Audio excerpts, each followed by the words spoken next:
مجھے ہمارے گاؤں کے اندر ہماری ہمسائیگی میں ایک شخص رہتا تھا اور میرا خیال ہے اس کو انتقال کیے کوئی 20-25 سال ہو گئے ہوں گے، لیکن آج بھی جب ہم کہیں بیٹھتے ہیں اور لوگ بیٹھتے ہیں تو اس کا ذکر ضرور کرتے ہیں۔ اس زمانے میں وہ شہر جایا کرتے تھے، وہ 8 کلومیٹر ہمارا گاؤں شہر سے ہے، تو وہ ڈاکیا تھا، تو جتنے بھی گاؤں کے لوگ تھے انہوں نے کوئی چیز منگوانی ہوتی تو اس کو پیسے دے دیتے، تو وہ ان کی چیزیں خرید کے اٹھا کے لایا کرتا تھا اور پھر لوگوں کے گھر میں ڈاک بھی دیا کرتا تھا اور لوگوں کے گھر کے اندر جو ہے وہ چیزیں بھی دیا کرتا تھا۔ تو آج اس کی قبر پر بھی رحمتیں برس رہی ہیں اور لوگوں کی دعائیں آج بھی 25 سال ہو گئے اس کو اس دنیا سے گئے ہوئے، لیکن آج بھی بابا ڈاکیا کو دنیا یاد کرتی ہے، اس لیے کہ وہ لوگوں کی ضرورت کو پورا کرتا تھا، لوگوں کے بوجھ اٹھایا کرتا تھا۔ وَتَحْمِلُ الْكَلَّ، حضور کا وصف نمایاں یہ ہے کہ وہ لوگوں کے بوجھ اٹھاتے۔ آپ نے وہ کہانی تو سنی ہوگی کہ وہ بڑھیا جو سامان باندھ کے تھڑے پہ بیٹھی تھی، اس نے سنا تھا مکے میں کوئی جادوگر آیا ہے اور جس کو ملتا ہے اس کا دھرم لوٹ لیتا ہے، تو اس نے کہا ساری زندگی بتوں سے وفا کرتے گزار دیں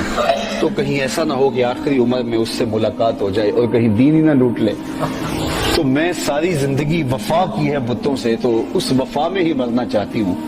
تو یہاں اتفاق ہے کہ وہ مل جائے تو میں یہ شہر ہی چھوڑ دیتی ہوں۔ تو میکے جانے کا ارادہ کر لیا، اولاد نہیں تھی، شوہر فوت ہو گیا تھا، جو گھر کا تھوڑا بہت سامان تھا باندھ کے تھڑے پہ رکھا، کوئی گزرتا ہوا شخص آئے اس کو کہوں کہ میرے سر پہ رکھ دے، اتنے میں حضور آ گئے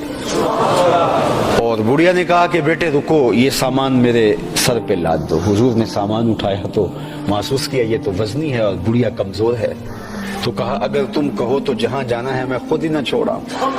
اس نے کہا بھتیجے یہ تو کمال مہربانی ہوگی، تو حضور نے وہ سامان اٹھا لیا اور اس کے ساتھ ساتھ چلنے لگے۔ تو وہ زمانہ تھا، ایک دفعہ یہ پنڈی بائی پاس والا پل پرانا پل ہوتا تھا، تو ایک بوڑھی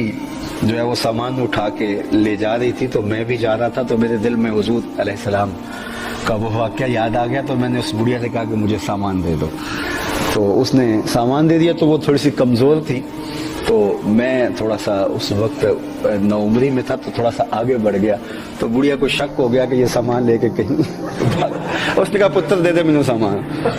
تو حضور اس کے ساتھ ساتھ چل رہے ہیں۔ تو یہ میں اس لیے بات سنائی ہے کہ اگر کسی کا سامان اٹھائے تو اس کے ساتھ ساتھ چلے۔ میرا یہ تجربہ ہے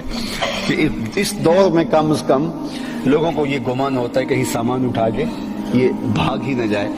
تو حضور اس کے ساتھ ساتھ چل رہے ہیں اور اس سے میٹھی میٹھی باتیں بھی کر۔ تو بڑھیا کہتی ہے کہ راستے میں حضور کو بتاتی ہے کہ بیٹے میں تو ام القریٰ بستیوں کی ماں مکہ المکرمہ کی باسی تھی اور اس شہر کو چھوڑنے کو کس کا جی چاہتا ہے، لیکن دین دھرم بھی تو کچھ چیز ہوتی ہے، تو میں اپنا دین بچانے کے لیے شہر چھوڑ کے آ گئی ہوں، تو تم اتنے اچھے ہو کہ میرا سامان یہاں تک پہنچا رہے ہو، تو تمہیں بھی نصیحت کرتی ہوں اس جادوگر سے بچ کے رہنا، کہیں وہ تمہارا بھی دین نہ لوٹ لے۔